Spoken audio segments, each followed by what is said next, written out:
Assalamualaikum Sobat Pembelajar semua, selamat datang kembali di channel Sang Guru Pembelajar. Pada kesempatan kali ini kita akan membahas terkait pendaftaran dan beasiswa pasca sarjana UGM.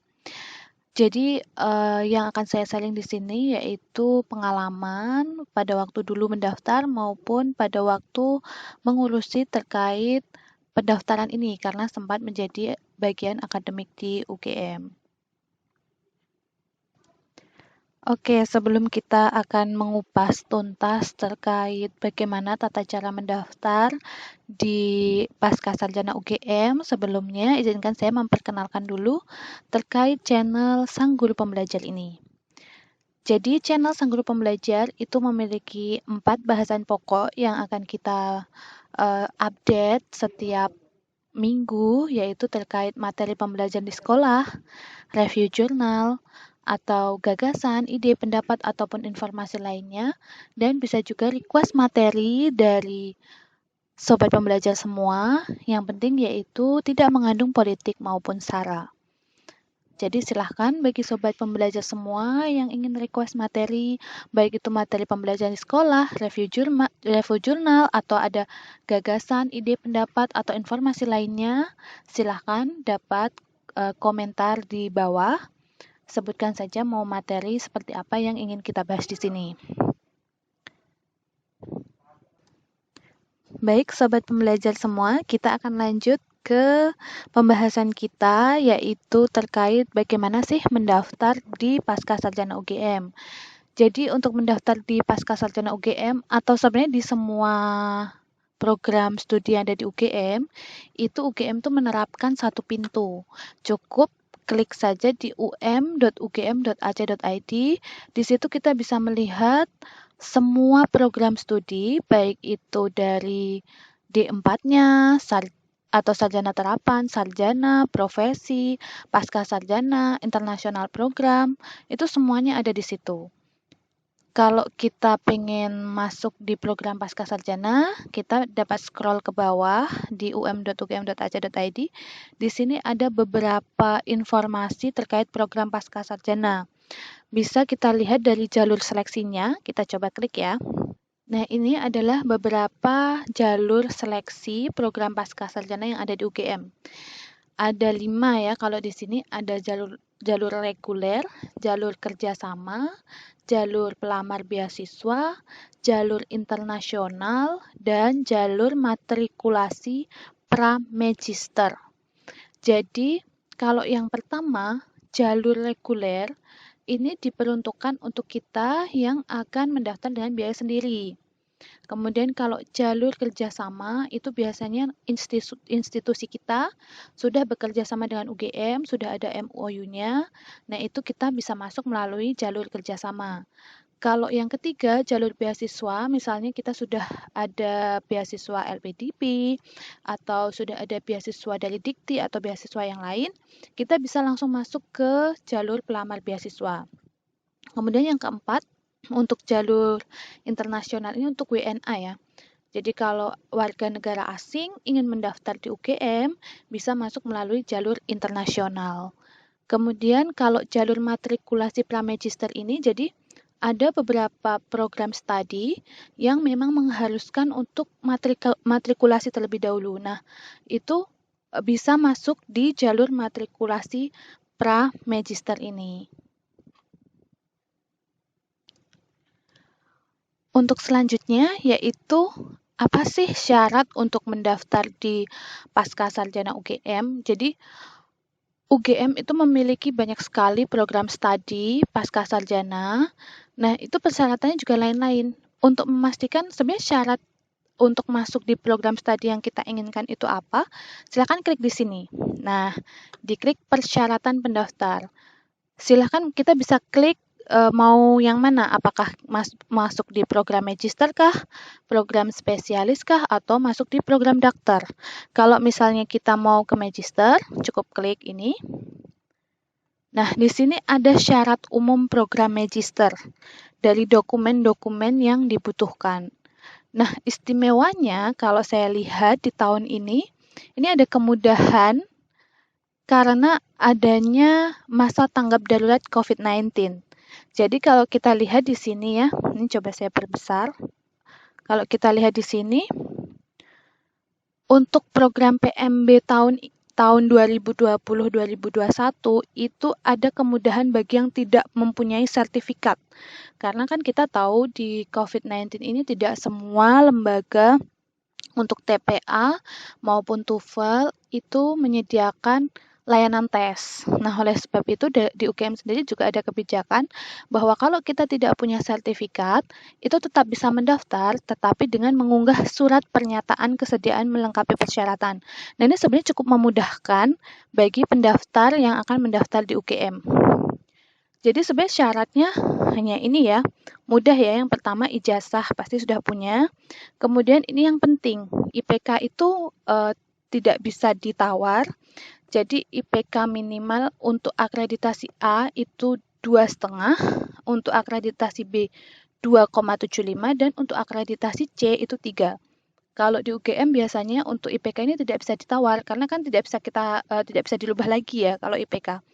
Kemudian ada sertifikat akreditasi. Nah, ini bisa minta di program studi sebelumnya saat S1. Untuk TPA ya ini yang saya sampaikan tadi bahwa ada kelonggaran untuk tes TPA dan TOEFL ya, atau tes kemampuan bahasa Inggris. Nah, ini ada rekomendasi. Nah, jadi kalau rekomendasi ini sifatnya online, tidak seperti dulu ya. Kalau zaman dulu kan kita meminta rekomendasi gitu untuk diisi seperti itu. Nah, ini enggak. Jadi kalau untuk rekomendasi yang ini nanti sifatnya online. Jadi pada saat kita mendaftar, kita sudah masuk ke rekomendasi, itu akan langsung masuk ke email pemberi rekomendasi gitu. Kemudian ada surat keterangan sehat.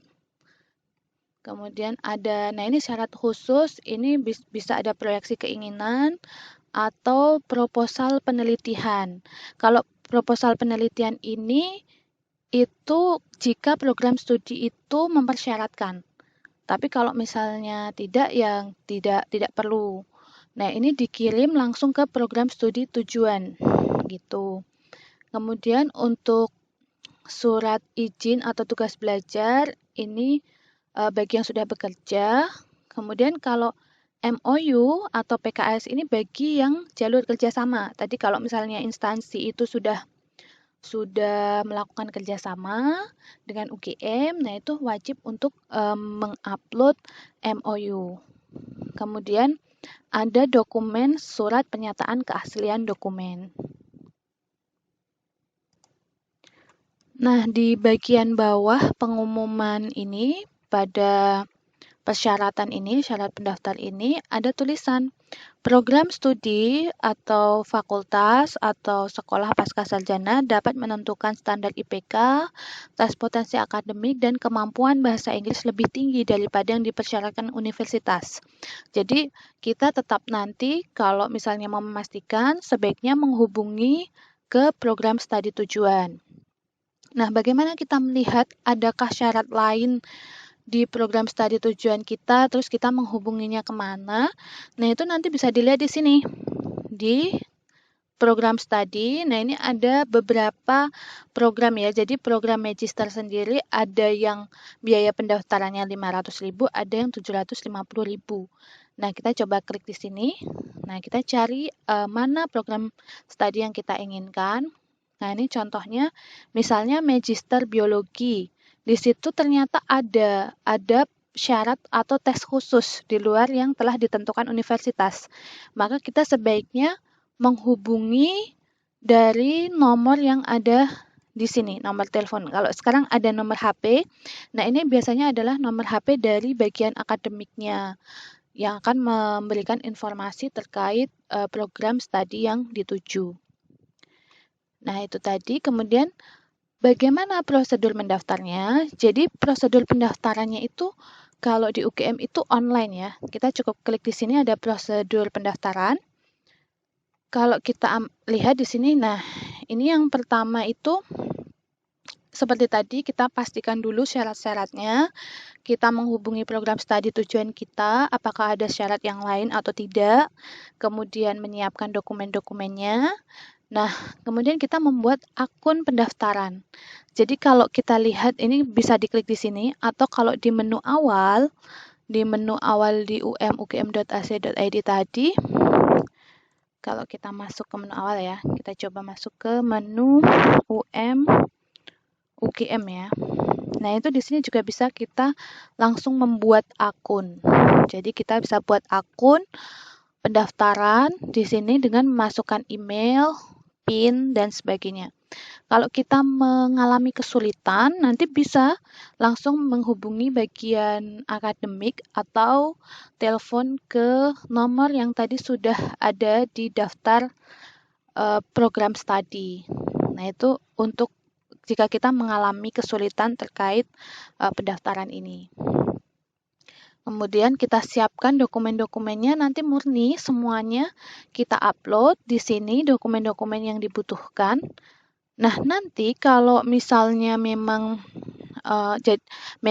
dibutuhkan syarat yang lain, nah itu koordinasinya dengan program studinya. Apa yang dibutuhkan syaratnya, ataukah nanti ada tes lagi, tes wawancara, atau apa, nah itu tergantung dari masing-masing program studi sesuai kebutuhan. Nah, kalau dilihat di sini, nah ini untuk terkait rekomendasi tadi, itu nanti akan diberikan secara online, tinggal memasukkan alamat email dari pemberi rekomendasi. Kalau sudah semua, dokumen sudah naik, rekomendasi sudah terisi, baru kita nanti diminta untuk membayar. Nah, jadi membayar melalui akun multi payment yang sudah disiapkan oleh UGM. Seperti itu. Jadi cukup mudah sebenarnya ya. Nanti tinggal kita mencetak bukti pendaftarannya, kemudian kita tunggu apakah memang kita memenuhi kualifikasi yang diharapkan UGM atau tidak gitu. Nah, sekarang kita akan membahas lanjut ke pembahasan terkait beasiswa. Jadi kalau kita tahu dari eksternal UGM ada berbagai beasiswa, bisa LPDP, bisa dari Dikti, bisa juga dari instansi masing-masing. Nah, itu dari eksternal UGM. Sebenarnya ada nggak sih beasiswa dari dalam UGM? Nah, ini yang banyak sebenarnya banyak yang kurang tahu atau mungkin belum melirik bahwa ternyata di UGM itu juga ada beasiswa internal untuk pasca sarjana. Nah, kalau untuk yang biasanya zaman dulu ya, tahun kemarin juga masih ada, itu jadi di sekolah pasca sarjana UGM, itu bisa diakses di sini, pasca.ugm.ac.id, itu biasanya setiap tahun selalu menawarkan beasiswa. Beasiswanya itu biasanya berupa beasiswa tuition fee atau kita bisa mendapatkan PP ya, SPP gratis gitu ya. Atau kalau yang kemarin bisa kita cermati di sini, jadi bisa diklik di pasca.ugm.ac.id, kemudian diklik di bagian beasiswa. Nah, kalau diklik di sini, ini udah muncul kan? Ini ada beasiswa pendidikan sekolah pasca sarjana UGM.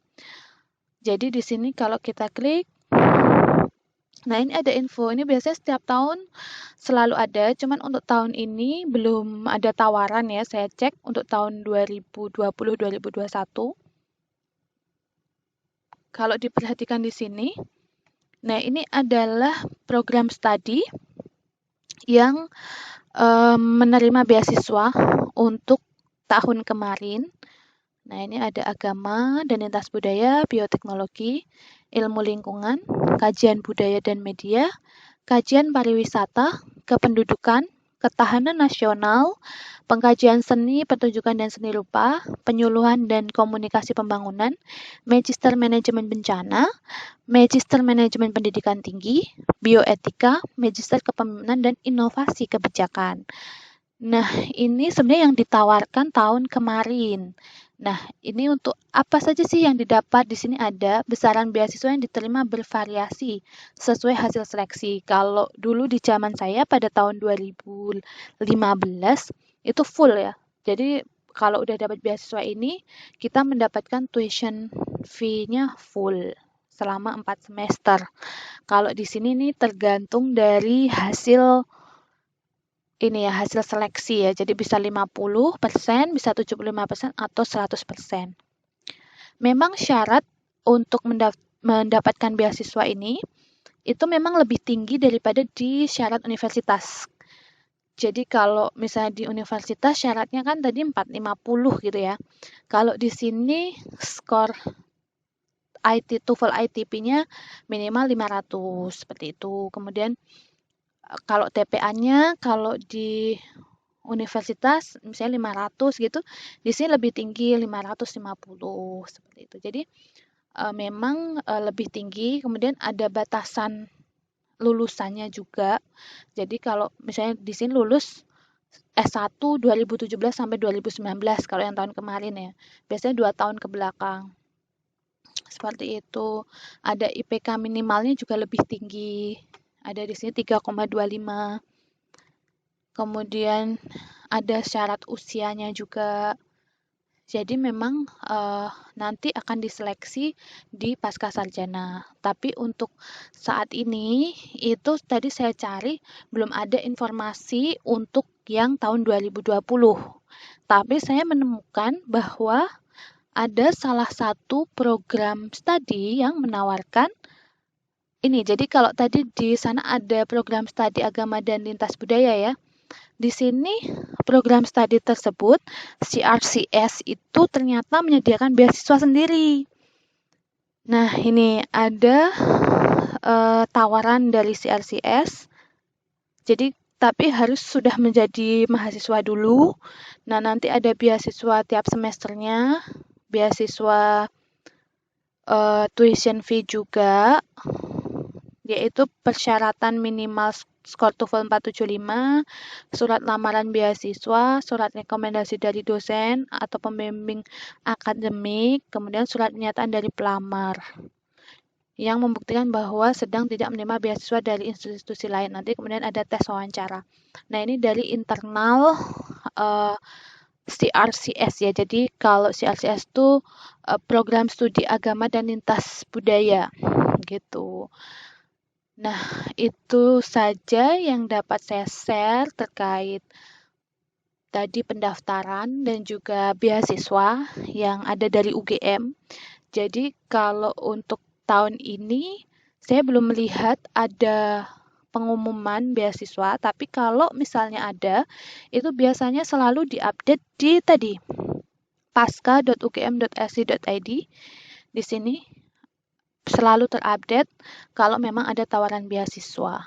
Seperti itu. Sekian sobat pembelajar semuanya.